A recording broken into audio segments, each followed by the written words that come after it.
નિડરતાપૂર્વક પત્રકારિતા કરવા બદલ વાલીઓ અને યોગી પટેલ દ્વારા ઇન ભરૂચ ચેનલ અને એના પત્રકારનો આભાર વ્યક્ત કરવામાં આવ્યો હતો.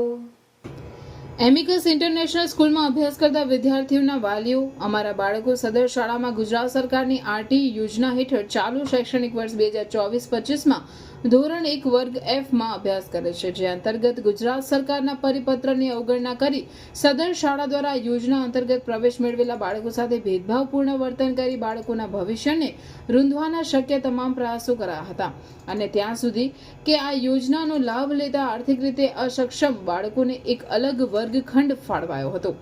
અને તેમાં શાળામાં સામાન્ય બાળકોને જે સગવડ મળે છે તે તમામ સગવડોથી વંચિત રખાયા હતા. સ્કૂલ સત્તાધીશો આવા બાળકોને શિક્ષણની સાથોસાથ બીજી બધી ઇતર પ્રવૃત્તિઓથી પણ અલગ રાખતા હતા, જે સંદર્ભે તમામ વાલીઓએ જ્યારે શાળા સંચાલકોને આ બાબતે રજૂઆત કરવાનો નિર્ણય લીધો ત્યારે વાલીઓએ પ્રથમ ભરૂચના વિદ્યાર્થી નેતા યોગીભાઈ પટેલનો સંપર્ક કર્યો. તેઓની ધરપત અને સહયોગથી ભરૂચ જિલ્લા પત્રકાર મિત્રોને રજૂઆત કરતા અને જ્યારે શાળામાં રજૂઆત કરવા ગયા ત્યારે તમામ પત્રકાર મિત્રોની સાથે આપની ચેનલના નીડર, બાહોશ અને હિંમતવાન પત્રકાર કેતનભાઈ રાણા ઇન ભરૂચ ચેનલના માધ્યમથી ગુજરાત રાજ્યના શિક્ષણ મંત્રી સુધી તેઓની ધારદાર રજૂઆત અને નિડરતાપૂર્વક શાળાનું સત્ય જે રીતે ઉજાગર કર્યું તે બદલ તેમની હિંમતને દાદ આપવી પડે છે અને તેમણે જે રજૂઆત મીડિયામાં કરી તેના લીધે આ યોજના હેઠળ અભ્યાસ કરતા 31 જેટલા બાળકોને તેમણે તેમનો હક અપાવવામાં ખરા દિલપૂર્વક મહેનત કરી છે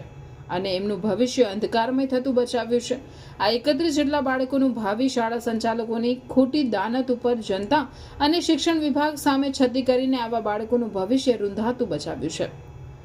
જે કાજે અમે વાલીઓ તમારી ચેનલ અને નીડર પત્રકાર કેતન રાણાનો ખરા અંતઃકરણપૂર્વક આભાર વ્યક્ત કરીએ છીએ. જે કાજે વાલીઓએ ઇન ભરૂચ ચેનલ અને પત્રકાર કેતન રાણાનો અંતઃકરણપૂર્વક આભાર વ્યક્ત કર્યો હતો. ઇન ભરૂચ ચેનલના માધ્યમથી સમસ્યાનું નિરાકરણ આવ્યું એ બદલ યોગી પટેલે પણ ખૂબ ખૂબ આભાર વ્યક્ત કર્યો હતો. આવનાર સમયમાં પણ આવો જ સાથ સહકાર મળશે તેવી યોગી પટેલે પણ અપેક્ષા કરી હતી.